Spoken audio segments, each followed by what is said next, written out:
And it was actually noon, and I said, absolutely nothing. Why? And he said, oh, good answer. So yeah, not a day goes by that I'm not stopped about that. Now, if you've read any of my book or watched my YouTube channel, that not eating or shortening your window of eating is the #1 way to promote better health and boost energy. And of course, that was my answer for that construction worker. But I'm here to share with you that we should eat short to live long. What do I mean by that? In other words, compressing our eating window, the foods we eat during the day, it's not so important the types of foods that we're eating, and I'll get to that in a minute, as long as we restrict the time period that we're eating those foods. Makes all the difference in the world. And it's a powerful tool to allow me and you to have some of the foods that we want to eat without worrying that that's going to have a profound negative impact on our health. So let's talk about some of the foods that people associate with energy boosting. And not a day goes by you don't see a TV commercial or something on the internet that protein increases your energy. Now, as I've talked about in the last 2 books, The Energy Paradox and Unlocking the Keto Code, let's be clear about this. Energy is ATP, adenosine triphosphate. That's our energy currency. And we know that ATP is produced by mitochondria, the little energy-producing organelles in most of our cells. Mitochondria have to take protein, sugar, carbohydrates, and fats and break them down to produce ATP. But if you've looked at either of those books or listened to them, you know that in our society, we bombard our mitochondria simultaneously with simple proteins, simple sugars, and simple fats. The mitochondria were never designed to handle all at once. And living in the LA area that I do, we produce rush hour in our mitochondria, unfortunately, 16 hours a day.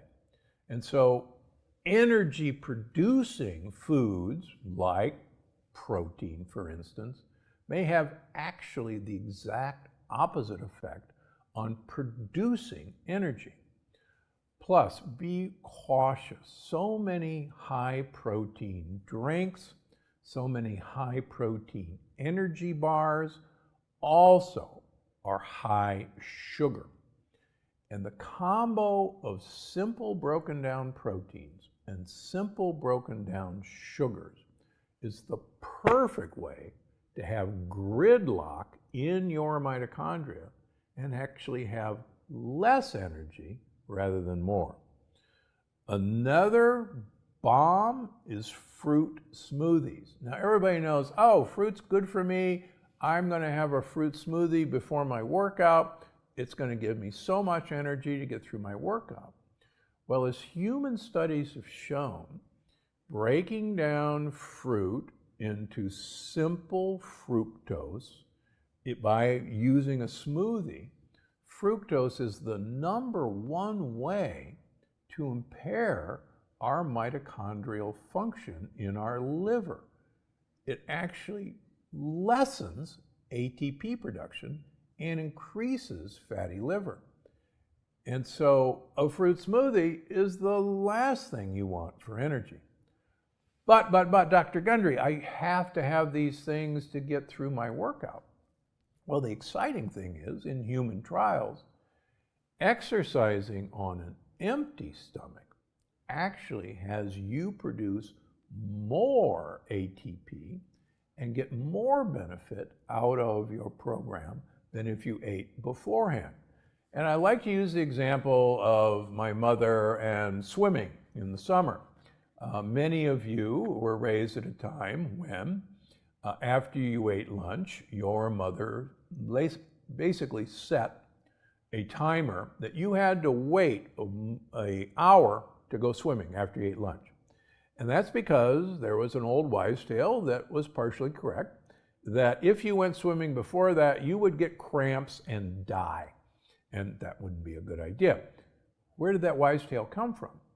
After you eat anything, a great deal of your blood flow is put down into your intestines and your stomach to digest the food you just ate. So if you're going to go exercise, like swimming for example, you wouldn't have enough blood flow to your muscles because it's down in your gut, and you would get cramps and die. So think about that the next time you say, I need an energy bar before my workout, or I need a smoothie before my workout.